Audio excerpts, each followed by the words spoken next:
Em 1914, uma seleção fazia sua primeira partida da história contra um time inglês. Mal sabiam que essa seleção futuramente seria a pentacampeã mundial. Conheça agora a origem da seleção brasileira de futebol. Antecedentes. Muito se discute sobre quem introduziu a prática do futebol no Brasil. As opiniões e pesquisas são diversificadas e muito controversas, que vão desde a vinda das empresas inglesas ao país por volta de 1890, passando pela chegada de navios estrangeiros, até o futebol praticado em colégios e seminários no final do século XIX. A história oficial conta que a chegada do futebol ao país ocorreu graças a Charles William Miller, um brasileiro filho de ingleses, que desembarcou no Porto de Santos em 1894 trazendo consigo 2 bolas de futebol, após ter concluído seus estudos em Southampton.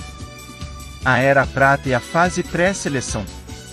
Na época do jogo, o futebol brasileiro ainda vivia seus primeiros suspiros. O esporte ainda era amador e contava com o preconceito de muitos. No início, a elite, composta em sua maior parte por estrangeiros, que trouxeram a novidade ao país, era quem praticava em clubes fechados. O primeiro ídolo do futebol brasileiro, Arthur Friedrich, foi o símbolo dessa mudança. O jogador jogava tanto nos campos dos clubes quanto na várzea. O início.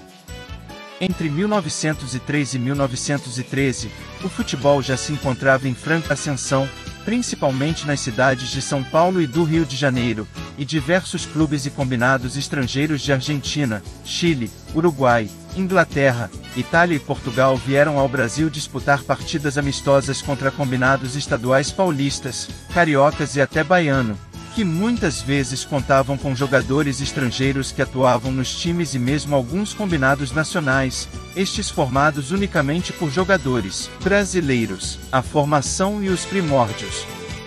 A seleção brasileira foi formada pela primeira vez em 21 de julho de 1914. A seleção foi reunida pela então Federação Brasileira de Esportes, FBS, embrião da CBF. A equipe não tinha um treinador, mas era comandada pelos experientes jogadores Silvio Lagrec e Rubens Salles. A formação titular para o cotejo tinha 2 atletas do Fluminense, Marcos de Mendonça e Oswaldo Gomes, 2 do Botafogo, Rolando e Abelardo, 2 do Flamengo, Píndaro e Nery, 2 do Ipiranga, Friedrich Formiga, 1 do São Bento, Silvio Lagreca, 1 do Paulistano, Rubens Salles e 1 do América, Osman.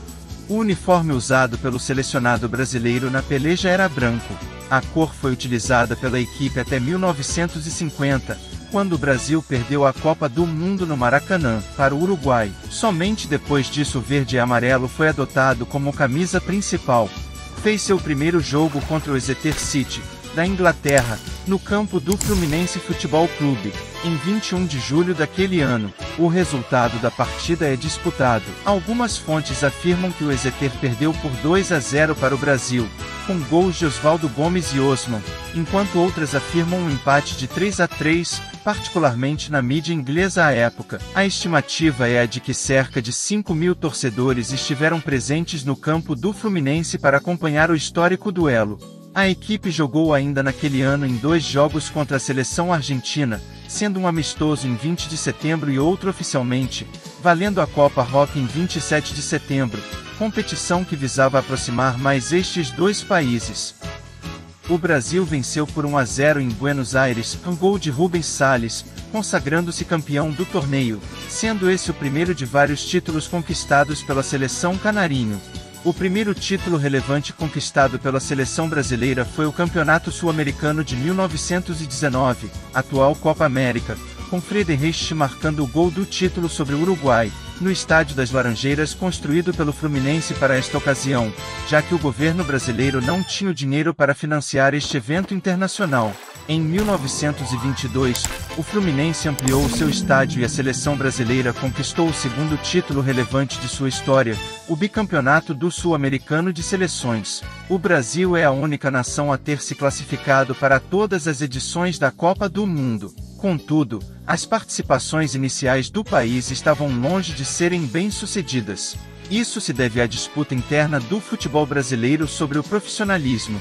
Esse fato fez com que a Confederação Brasileira de Futebol fosse incapaz de convocar times com a força total, em particular, disputas entre as federações estaduais de São Paulo e do Rio de Janeiro, as duas mais importantes da época, significavam que a seleção seria composta por jogadores vindos de apenas uma das federações. Na Copa do Mundo FIFA de 1930, quando Preguinho marcou o primeiro gol da história da seleção brasileira em Copas do Mundo, na estreia contra a Iugoslávia, em que o Brasil perdeu por 2-1, quanto na de 1934, o Brasil foi eliminado logo na primeira fase. Porém, em 1938 era um sinal do que viria, uma vez que o Brasil terminou em um bom terceiro lugar, com Leônidas da Silva fazendo história e terminando a competição como artilheiro e melhor jogador. Se você gostou deste vídeo, não esqueça de deixar um like, compartilhar com seus amigos, é claro, se inscrever no nosso canal para continuar explorando todas as curiosidades e histórias.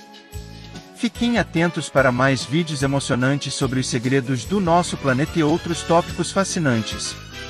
Até a próxima, pessoal, e lembrem-se de que a curiosidade é a chave para desvendar os mistérios do nosso mundo.